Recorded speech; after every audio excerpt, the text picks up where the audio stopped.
This is our news, the weekend edition. And on the broadcast tonight, tomorrow marks the official start of the hurricane season. And tonight, officials are encouraging Bahamians to be prepared. Plus, the leader of the Democratic National Alliance slams government, saying it's dropped the ball with the Abaco burial. And later on, how one local fitness center is gearing up to reopen soon.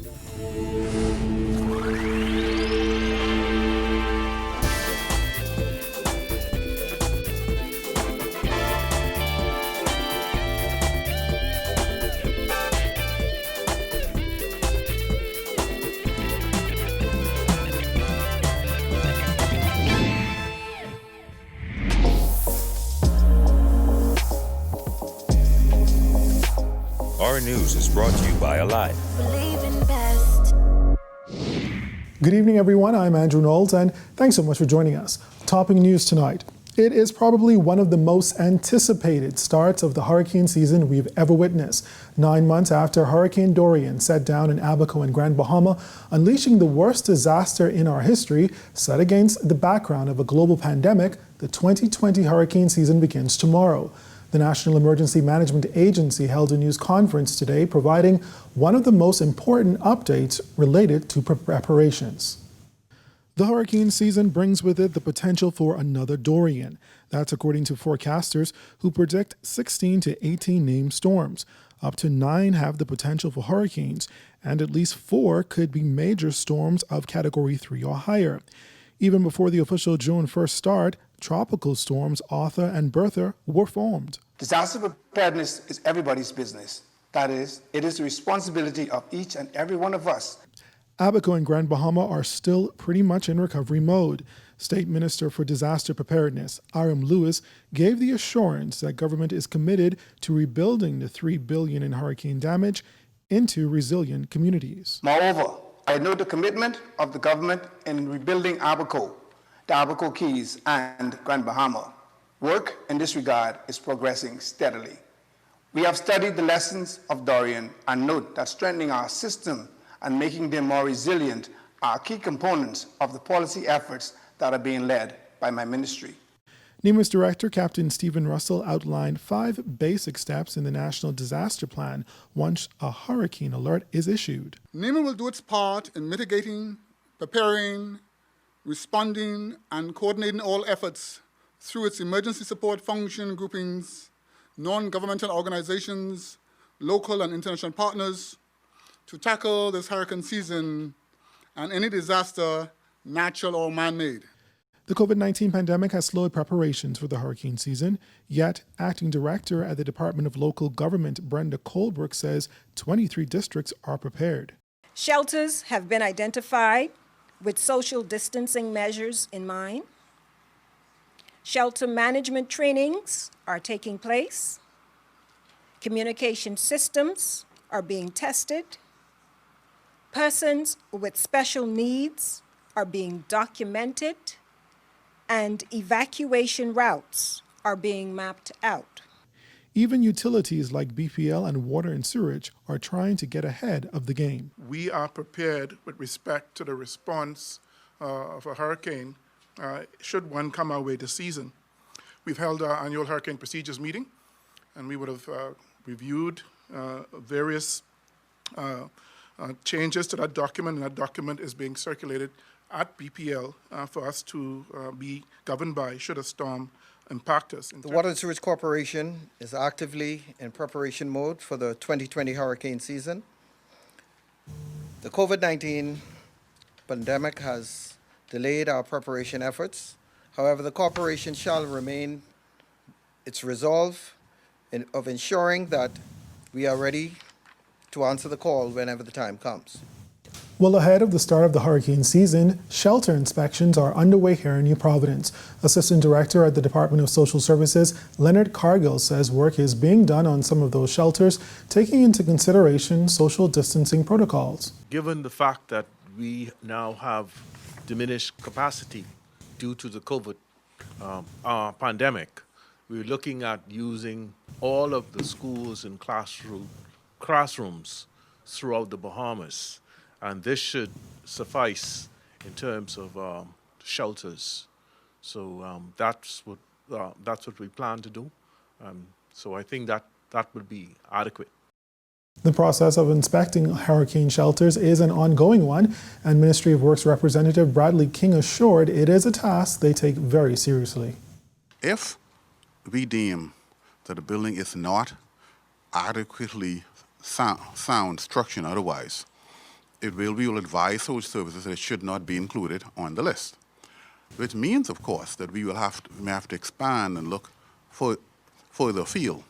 But that exercise is something that we take very seriously. And as we look, every year we do it, because the building may be considered sound this previous year, but not this year. So we inspect them every year. Leader of the Democratic National Alliance, Arinthia Komolafe, lashing out at the government for the burial of 55 unidentified bodies in Abaco last Friday, stating that it was an unfortunate set of circumstances. Giorgio Bain reports. 1 week after the burial of 55 unidentified bodies of those who perished in the deadly Category 5 hurricane last September, leader of the Democratic National Alliance, Arinthia Komolafe, said the entire event was an unfortunate set of circumstances, adding that the government should have declared it a day of national mourning with flags flown at half-mast. Komolafe said the government dropped the ball. Friday's burial was just sad. It was an unfortunate set of circumstances. I didn't like the fact that the clergy was sitting under the tent and then the family members and those who were grieved were out in the road as if they were onlookers. It was not a national service. It should have been a national service because this was a national tragedy. And certainly I've never experienced anything to this magnitude during my lifetime. So it should have been a national service where we should have had all of our heads of governments there, the Governor General, the Prime Minister, the Deputy Prime Minister, the members of Cabinet. I believe it should have been declared a day of national mourning, and all flags across the archipelago should have flown at half-mast. Komolafe also hit out at the Disaster Relief Agency over the delay in burial. According to the DNA leader, they had 6 months to address the matter, especially given their early appointments. Komolafe said this will result in many family members not getting the closure they need. Here we are 9 months later now. We're carrying out a burial exercise, and from all accounts it seems as though the family members were not as involved as they ought to have been. First of all, in the earlier stages we had this claim that there were no bodies in trailers, and then there was an admittance that there were bodies in trailers, and then we heard that there were no DNA matches, and then recently we heard that there were DNA matches. And right now the DRA, the Disaster Recovery Authority, is claiming that the delay is taking place because of COVID-19, but COVID-19 is a new situation. Central and South Abaco MP James Albury wrote a letter to the Prime Minister requesting an inquiry into the 9-month process to bury the 55 individuals. Since then, Albury seemed to backpedal, stating that he has spoken to the Prime Minister and that he meant no ill will. Komolafe believes Albury is only trying to save face. Mr. Albury is very close to this matter. He is a parliamentary secretary in the office of the Prime Minister representing Abaco. The Prime Minister, who he reports to, is responsible for NEMA, right? And so for him to have gotten to this extent where he would have required that there be a probe, I mean, the Bahamian people have been calling for some redress in this matter for months. For him, though, I think it's a little too late. I'm sure he's just reacting to the response of the Abaconian people and how they would have responded to their representatives on the ground on Friday. Reporting for our News, I'm Giorgio Bain. As the government begins to plan for how the economy will rebound after the COVID-19 pandemic, one financial expert says looking to the Family Islands may be the answer.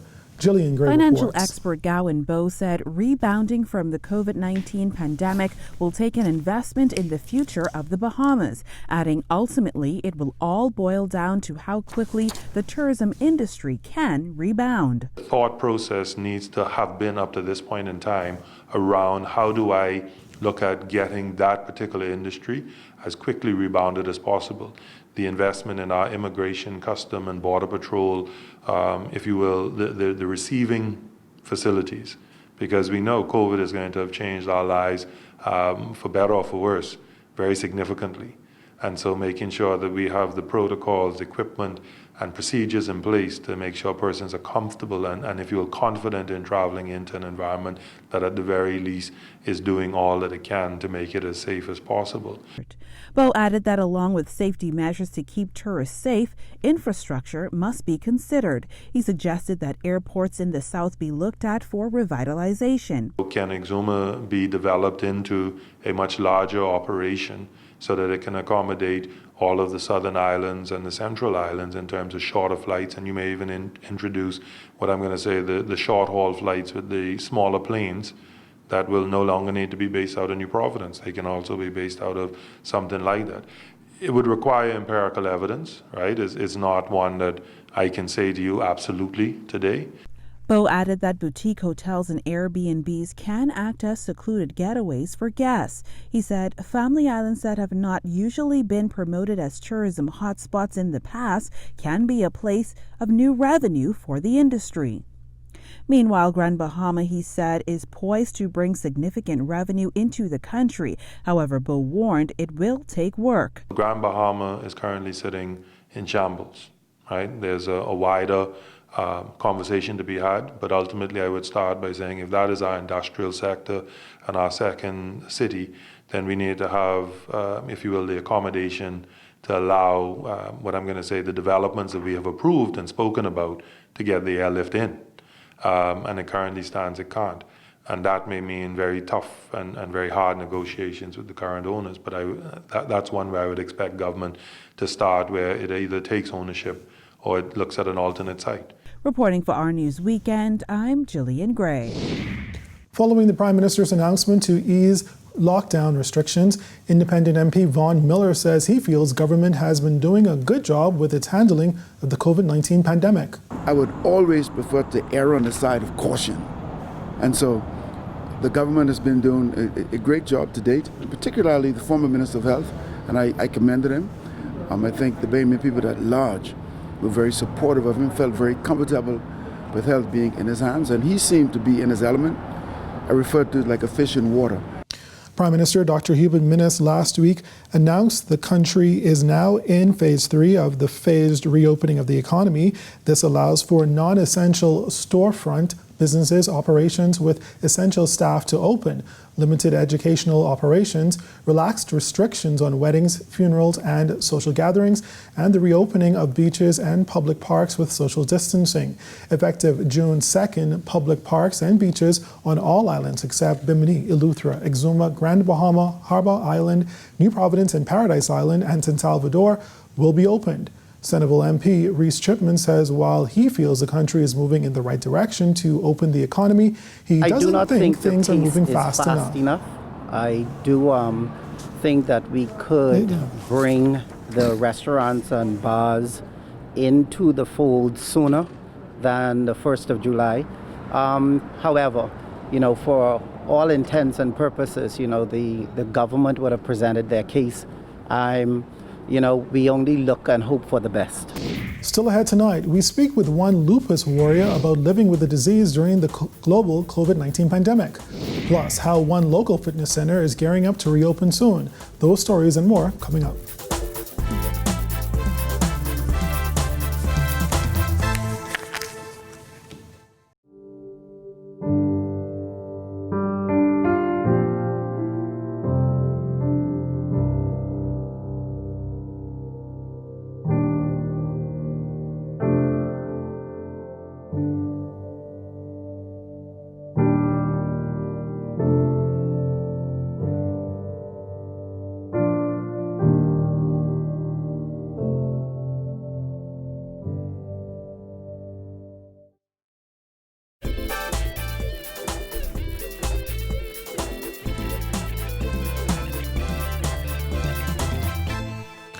The month of May is recognized as World Lupus Awareness Month, but in a time when a novel coronavirus has become a global pandemic, those diagnosed with lupus are having to go the extra mile to stay safe. It's a reality that is being faced by one Harbour Island mom who says she had to change her daily routine for her own safety. Jasmine Brown reports. Harbour Island native June Cartwright-Dean is a bubbly mother of 2, but she's also living with lupus. I was diagnosed about 15, maybe 16 years ago. by Dr. Vincent Nwosa. I remember it so clearly. I was actually staying at my mother's house at the time, and my body just started to swell, like my body was retaining fluids, and I didn't understand why. And so I went to the local clinic here on Harbour Island, and when I got there, the doctor said to me that I had actually put on 15 pounds in 2 weeks because I was to the clinic 2 weeks prior for a kidney infection. And so he had asked me to go into Nassau, gave me a letter, and I did that. And when I got to Doctor's Hospital, they ran some blood works, and of course, they didn't like what they saw, and at the time I didn't know what it was, but I remember they said that I had to be admitted. And about a week or two later was when I found out that I had lupus. Despite the smile and easygoing personality, Cartwright Dean says she has been through a lot and had several low points since being diagnosed. My lowest point was actually when I first was diagnosed. I was really afraid again because I didn't know what it was, and my body was going through so many changes. My feet were swollen. I had a hole in my kidney. My face was swollen. My entire body was swollen. I had blood clots, and all of these things, make you feel as if you are knocking on death's door. So it was kind of playing with my mind, and that added to my body stressing. And anyone that has lupus or knows about it knows that stress is one of the main things that can cause you to have a bad lupus flare. So I was stressing a lot simply because I was going through all of these changes, and I really just didn't know what to do. My faith in God at that time was very low. She says one of the most stressful parts of her journey was her desire to have a second child. Doctors feared for my life if I were to get pregnant, and so it was advised that I shouldn't. But at that time, my faith in God was stronger. And you know how it is, being married, you want to have a child for your husband. And I decided against doctors' rules that I was going to go ahead and do it.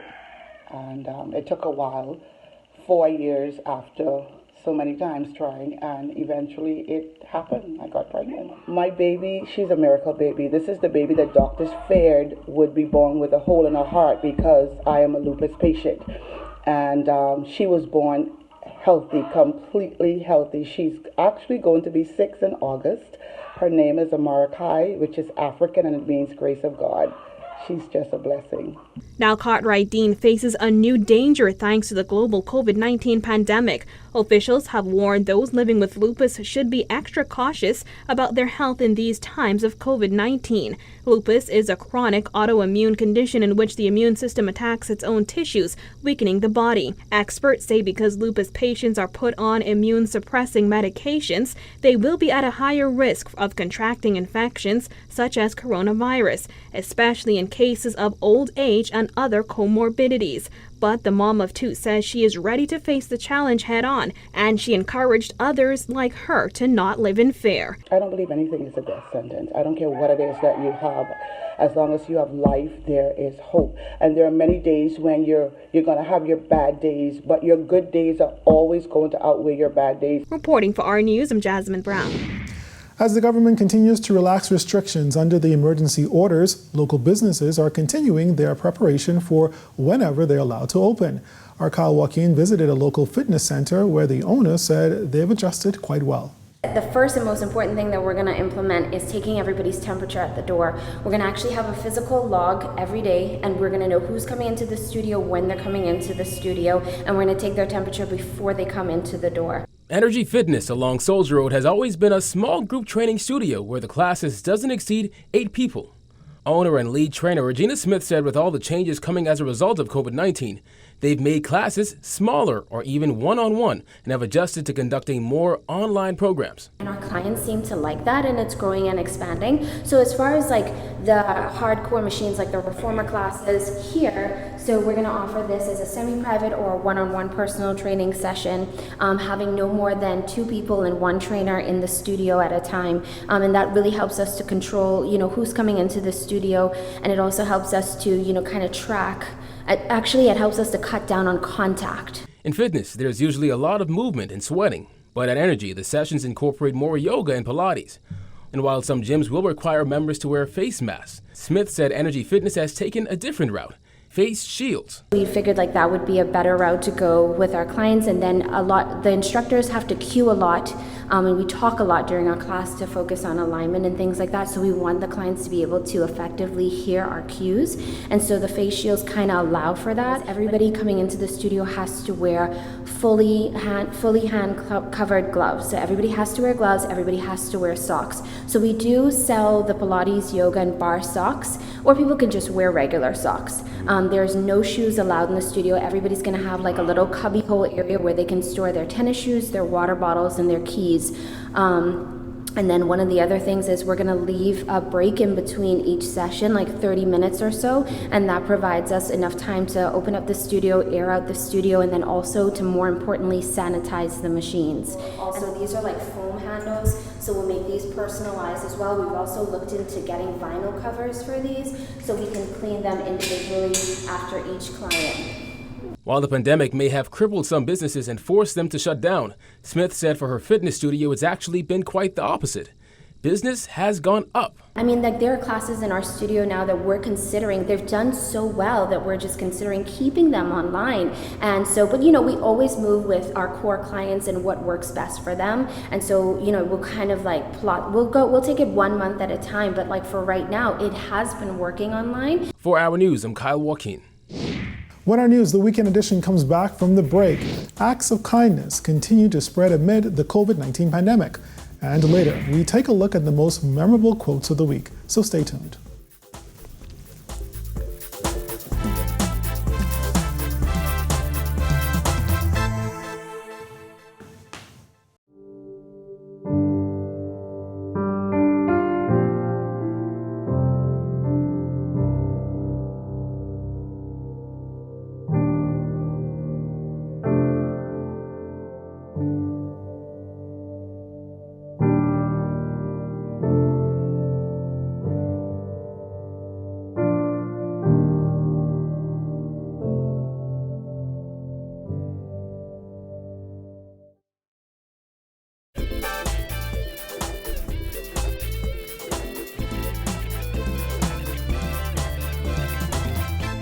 Welcome back to Our News, the weekend edition.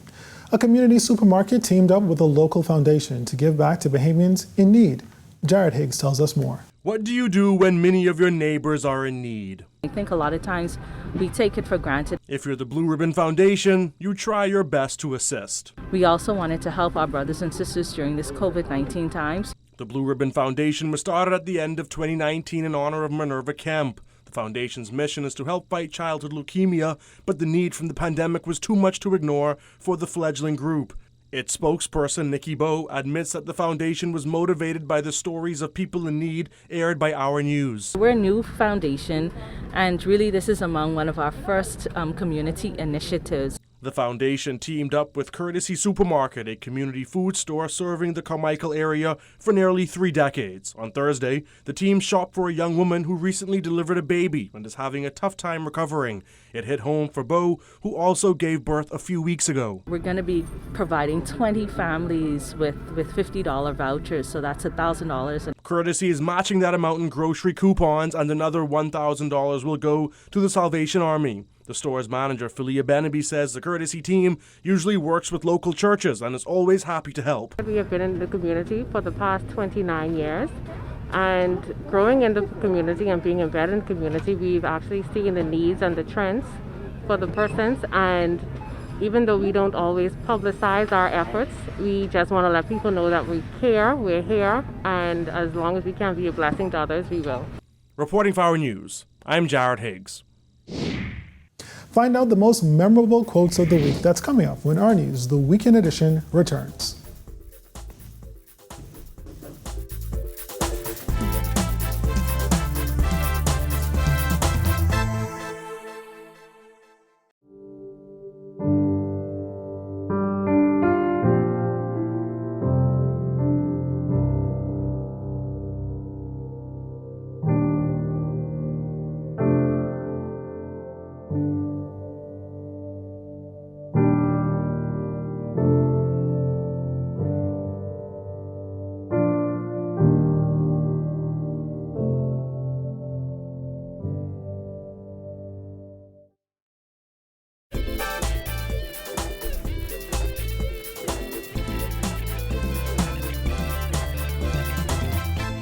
Finally tonight, it's that time when we take a look back at the most memorable moments of the week in news. Coming in at number 3 is Pastor Christopher Roberts, who minced no words expressing his displeasure about restrictions government has placed on the church amid the COVID-19 pandemic. In this modern day Bahamas, I'll be damned if I'm going to sit by and allow the government to walk in and tell the church what it's going to do and I be quiet. I might be a loner, but I will be alone. But my voice will be heard and say that this is not right and it cannot happen. In at number 2 is this fiery exchange in the Senate between Attorney General Carl Bethel and PLP Chairman Fred Mitchell. Take the facts, go on with your speech, and anytime you come with a misstatement, you will be corrected. Look here, the day I take a lecture from you is the day pigs get wings. Well, they must be flying now. No. It crashed in the ground. And taking the number 1 spot is Finance Minister Peter Turnquest, who during his budget communication revealed the deficit is projected to rise to $1.3 billion in the new fiscal year. There will be no tax increase.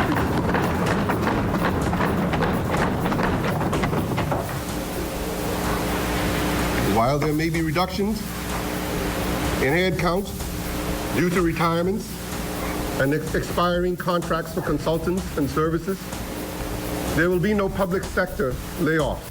Well, that does it for our quote of the week and other stories making news this evening. Our weather forecast is up next.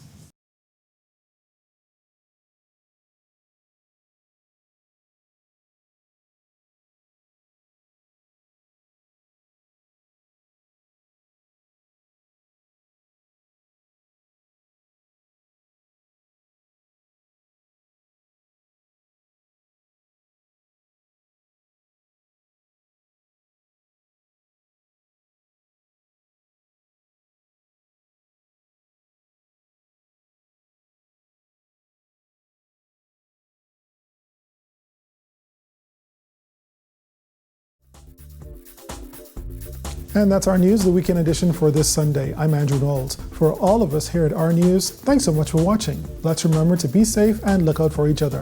Have a good night.